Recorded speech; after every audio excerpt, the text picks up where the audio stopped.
हनुमान चालीसा का पाठ क्यों किया जाता है? जिसके भाग्य में सिद्धि नहीं हो वो श्री हनुमान चालीसा का पाठ करे। उन्हें भगवान जी की कृपा से और हनुमान जी के बल से सिद्धि अवश्य ही प्राप्ति हो, और इसके लिए भगवान शिव खुद साक्षी हैं। क्योंकि अगर भाग्य में नहीं होगा तो भगवान शंकर ने गवाही भरी, वे अवश्य ही इसे पूर्ति करेंगे, क्योंकि भावी मेट सकहि त्रिपुरारी। इसीलिए यह अत्यंत सरल शब्दों में एक छोटा सा ग्रंथ भले ही दिखाई देता हो, पर इसकी महिमा तो महान। जो यह पढ़े हनुमान चालीसा हो या सिद्ध साखी गौरी। तो जिस ग्रंथ की ऐसी महिमा हो उसी ग्रंथ रत्न का हम लोग इस बार प्रभु श्री रामचंद्र जी की कृपा से चिंतन कर रहे हैं। और यह भी संजोग है कि श्री हनुमान चालीसा का कथा का आरंभ भी गुरुवार से होता है और श्री हनुमान चालीसा का आरंभ भी गुरु वंदना से होता है। श्री गुरु चरण सरोज रज निज मन मुकुर सुधार, वरणो रघुवर विमल जसु जो दायक फल चार। बुद्धिहीन तनु जानिके सुमिरो पवन कुमार, बल बुद्धि विद्या देहु मही हरहु कलेश विकार। और एक बात का शायद आप लोग ध्यान नहीं दिए होंगे कि श्री हनुमान चालीसा का आरंभ भी गुरु वंदना से होता है और श्री हनुमान चालीसा का विश्राम भी गुरु वंदना से ही होता है। आरंभ हुआ श्री गुरु चरण सरोज रज और विश्राम हुआ कहाँ से कि जय जय जय हनुमान गोसाई कृपा करो गुरुदेव के लिए। और इसका अर्थ यह है कि श्री तुलसीदास जी ने हनुमान जी को गुरुदेव के रूप में देखा है। आखिर क्यों देखा है गुरुदेव के रूप में? अब देखिए, गुरुदेव की महिमा क्या है? भगवान से मिला देना गुरुदेव की महिमा नहीं है। भगवान तो मिले हुए हैं, भगवान तो कभी अलग है ही नहीं, पर मिले मिलाए की पहचान करा देना ही गुरुदेव की महिमा है। भगवान देखिए, प्राणी पदार्थ की प्राप्ति भले ही अप्राप्त की प्राप्ति हो, पर परमात्मा की प्राप्ति तो प्राप्त की प्राप्ति है। भगवान तो मिले हुए हैं, कहाँ है? तो सब जगह। ईश्वर सर्वभूतानां हृदय से अर्जुन तिष्ठति।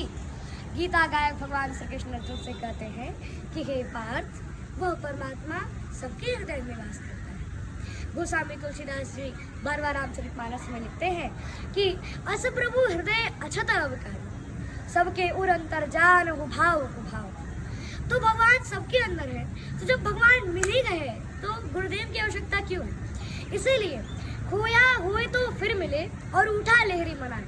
जो वस्तु खो गई हो उसे खोजने से मिल जाएगी और जो रूठ गया हो उसे मना लेंगे।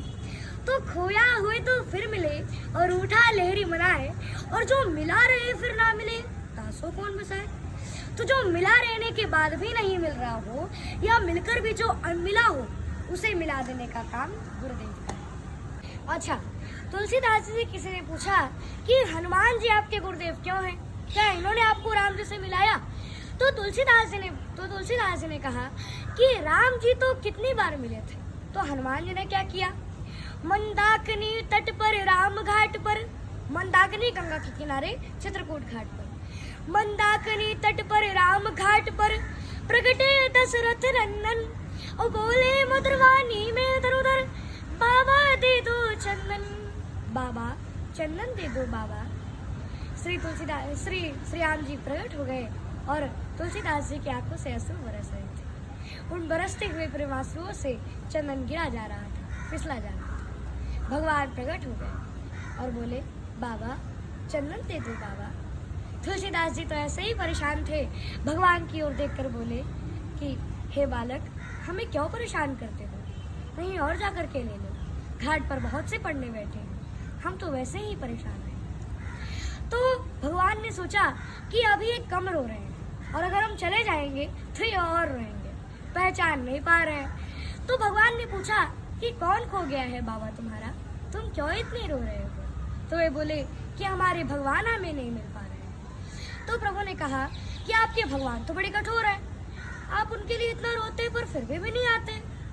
तो तुलसीदास जी ने उस बालक को चुप कराते हुए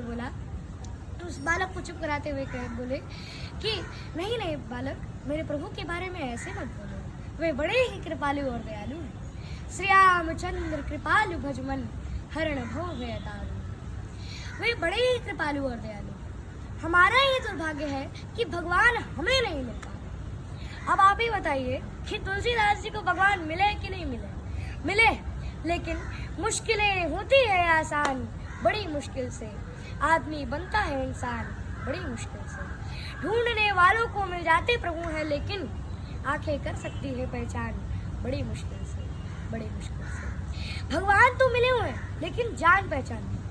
अब प्रश्न है कि मिले हुए को बताया किसने? अचानक आवाज सुनाई पड़ी, श्री रघुवीर खड़े गए सन्मुख, तुलसी तो क्यों रोता, सफल करो दृढ़ हनुमान जी, मन कर बोले तोता। श्री हनुमान जी तोते के रूप में आए। अब यहाँ देखिए कि श्री हनुमान जी भी सुखदेव हैं। श्री कृष्ण कथा में सुखदेव व्यास नंदन है, तो राम कथा में सुखदेव केसरी नंदन है, अंजनी नंदन है। श्री हनुमान जी प्रकट हो गए और तुलसीदास जी की आंखों से, और श्री हनुमान जी प्रकट हो गए और तुलसीदास जी से बोले कि जिनके लिए आप इतना रो रहे हो वो तो आपके सामने ही खड़े हैं, जिनके लिए आप इतना रो रहे हो। तो यही गुरुओं का उपदेश रहा है। एक बार तुलसीदास जी ने लिखा कि सिया राम में सब जग जाने और करो प्रणाम जोरे जग पाने, अर्थात भगवान सब में समाये थे। तो तभी एक बालक आया और तुलसीदास जी से बोला कि आप उधर मत जाओ, उधर साड़ा है और आपने लाल धोती भी पहन रखा है। तो तभी तो तुलसीदास जी ने कहा कि हमने अभी अभी प्रभु की कृपा से लिखा है कि सिया राम में सब जग जानी, करो प्रणाम जोरे जग पाने, अर्थात भगवान सब में समाये थे। तो हम भगवान के भक्त हैं, तो क्या भगवान हमें मारेंगे? नहीं नहीं, कुछ नहीं होगा। ऐसा कर करके मैं वहां से चल दी। अब क्या था, तो सार ने तुलसीदास जी को खाने पीने पर दे दिया, यानी मार गिरा। अब तो तुलसीदास जी दर्द से चूर चूर होकर इस लाइन को सिया राम में सब जग जाने को कलम उठाकर काटने लगे। तभी हनुमान जी प्रकट हो गए और तुलसीदास जी का कलम पकड़ लिए और बोले कि जब बालक आपको उधर जाने से रोकने के लिए आया था, तब आपको उसमें सिया राम में सब जग जाने नहीं दिखाई दिया क्या? आपको उसमें भगवान नहीं दिखाई दिया? तो जो बार बार किए गए गलती को सुधारे, यही तो गुरुओं का उद्देश्य है। जय जय श्री राम।